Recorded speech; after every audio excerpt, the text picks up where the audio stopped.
Let's talk about Terence Crawford stopping Errol Spence then overnight in Las Vegas. Spencer Oliver is with us. Good morning. I know obviously you're watching it all night and keeping talkSPORT listeners up to date with what was going on. It was surprisingly straightforward, wasn't it? It was surprisingly one-sided, actually. Tony, you come in and watched the fight as well, didn't you? You got here a little bit early to I was on your shoulder, wasn't I? You was, mate. You was. Whilst we was in the studio, and yeah, it was surprisingly one-sided. I think that Errol Spence started the fight quite well. I think he edged the first round, and then that was it. I think he got knocked down in the second round, and Terence Crawford then seemed to turn the screw, and he took over, and he looked like he was really dominating as early as the fourth round. There was 2 knockdowns in round 7 as well, and you knew the end was then quite near. And yeah, round 9 was a conclusive round. There was a big barrage of punches, and the referee jumped in to save Errol Spence from taking any further punishment. And I think what Terence Crawford done there was underline his status as pound-for-pound number 1. I think Inoue, who won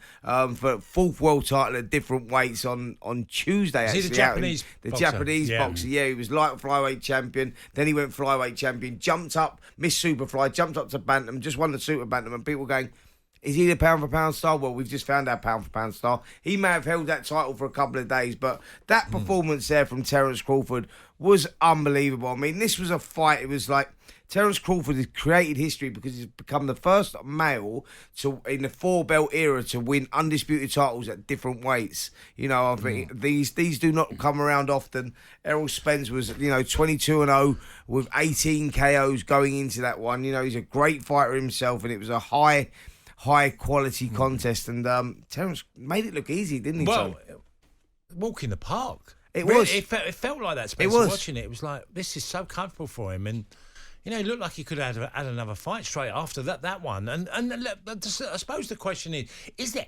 anybody, Spencer, that you feel could give him a fight where Errol Spence went into this fight as a coin flip, really? Yes. Even the bookmakers, it was a coin flip. This could go either way. I remember you talking, and you said always you just felt that Crawford had the edge. Yeah, but there was an edge there. It was a chasm, wasn't it? Yeah, when I said I felt that Terence Crawford had the edge, I said, but this is just an opinion, because that's how close this one is. Errol Spence, maybe, he was the lifelong, welterweight. He's the guy that's the bigger of the two. Terence Crawford has sort of organically got there. He was a lightweight champion, then he moved up to super lightweight and become undisputed champion. Then he jumped up to welterweight. The question mark was, would he be able to deal with the size and the power and the relentless pressure that Errol Spence brings? And the answer was, yeah, he controlled the space. His judgment of distance was great. His timing, his shot selection, everything there. And to answer your question, Tone, of who can beat him, I really don't know. He made that look so easy. Like you say, he looked like he was really in second gear. He looked like there was more to come. I mean, he even had time to dance with his family after, and he looked fresh. I mean, he wasn't breathing heavy. You look at Errol Spence.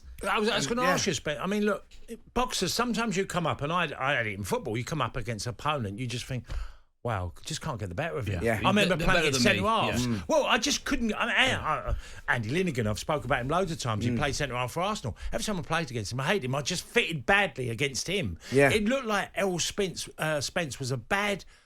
It was a bad fit matchup for him. Do you know what it was for Errol Spence? He doesn't know how to lose. He's a winner. Yeah. He's 22-0, like I say, with 18 KOs going into this one. He's a winner, and it become evident early that he was fighting full pace. And I think he knew that himself, Spence. And you could see slowly but surely and systematically he was getting his soul stolen from him by Terence Crawford. He was chipping away, and it was just becoming painful to watch. And you could see Spence trying everything he could to try and turn it around. But like you said, Tone, he was always not just one move behind, he was 2 moves behind. Whatever he'd done, Crawford had an answer for it. It was a dominant display, and just underlined how good he is. So was it Crawford's hand speed too much? Was it jab too much? Just the whole package too much? The whole package is I think the most important thing is it was about who was going to control the pace of the fight, who was going to control the distance, and that's exactly what Terence Crawford done. He decided when he wanted to sit in the pocket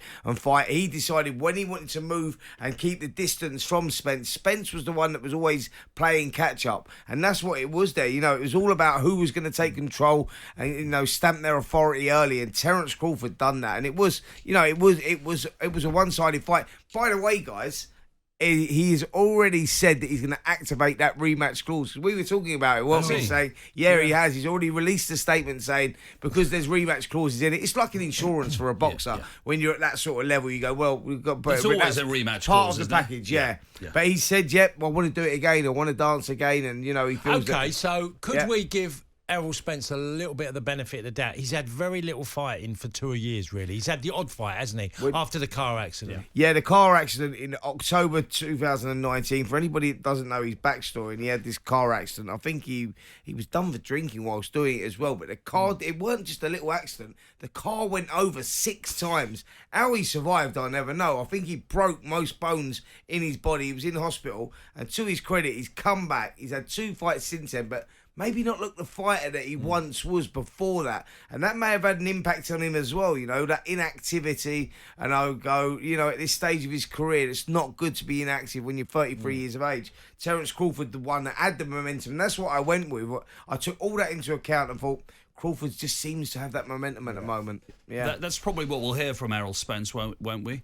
We'll hear that inactivity, that rustiness. That's what happened. Mark, you can't make an argument that he could get a result. If we're going on what you witnessed tonight, it's a no contest. Yeah, well, yeah, it is. Well, from what you saw tonight, you go, what can he do different? Yeah. What can he do different? I'll tell you what will go one thing in his favour is that he's spent a lifetime at welterweight, at 147. I think if he moved up to like middleweight, which is 154, then he would have a better chance. But I don't think Terence Crawford would do that because he's not a big welterweight anyway. So, yeah, but can we see it? If we see it again, we'll, from the display that I saw there, there's only one winner. You'd see the same story. You'd see the same story again. Oh, come on, man. That was just a predominant performance. I mean, one-sided fight. Like, we was sitting, it's only coming early to watch it. You thought, I've got to watch it. And, it weren't on any of the screens. We'd had a right shutdown, right? So this is what had happened. It was an absolute malfunction. That was a massive technical malfunction. So the producer that I was working with, Little Stuart, right? So he's there, and I said, Stuart, what's happening? He said, yeah, I've just had to get hold of the engineers. I said, all right, brilliant. So where is he then? When's he coming? He went, oh, no, he ain't here, mate. Where is he then? Well, he lives in Norfolk. I went, well, what are we going to do about that then? We need to get the fight on. I've been sitting around for 4 hours. Yeah. We need the fight on. And he went, do you know what he said? He went, yeah, I've emailed him. I went, you better get your money out, mate, and buy it. And that's how we ended up on the computer in here. I was closer to Spencer than Errol Spence was closer. Yeah, absolutely. I'm just thinking people think it's really glamorous, this job, don't they? Get a bloke from Norfolk, get him to send 20 quid down and we'll buy it. They said to me, Spence, can you come in? We want you to do a 10 o'clock, 10 till 10:30, and then we want you to do the fight. So that was yesterday after the football tone. And I went, yeah, let's do that. Yeah. I'll be in. Got in at 9:30, 10. Finished at 10:30, and I thought, I'm sitting here till 4 in the morning now. So I've been here, and then all of a sudden at 3 o'clock, we still ain't got the fight on. I went, mate, you're going to have to get that fight on. There's going to be a fight kicking out here in the studio. Now, all that time, you've not brought us a tea. No. At least there's a comfortable sofa out there, Spencer, absolutely. isn't there? I've had 8 cups of coffee and all.